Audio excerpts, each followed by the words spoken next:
Welcome to Devotional Daily. Today is February 9. Our title is The Inner Circle of Power. Yet it shall not be so among you, but whoever desires to become great among you, let him be your servant. Matthew 20:26. I was invited to speak on the principles of leadership to the second tier of the Mato Grosso, which is a state in Brazil, government a few years ago.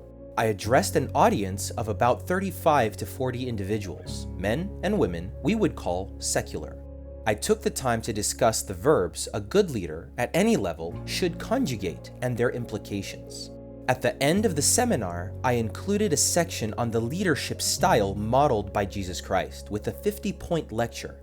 I was taken aback, as out of everything I said, this topic was the one that captivated the audience the most. Ironically, I've noticed that within the church, all the way back from my days in seminary to the present day, there are those who are enamored with status, with belonging to the inner circle of power. C.S. Lewis, in a remarkable piece, one of his most renowned essays, unveils what truly drives those who, contrary to Christ, are fueled by the obsession of belonging to the inner circle of power.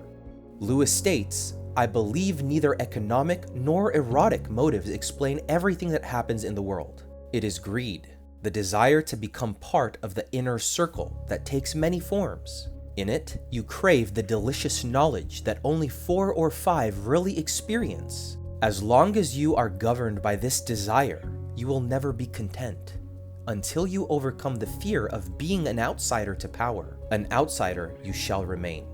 What Lewis essentially says is that as long as we remain obsessed with belonging to the inner circle of power, we will remain outside, external to the kingdom of God. Isn't it strange how many make this absurd trade-off? Of course, with numerous excuses and explanations, they won't admit it, but this is precisely what transpires.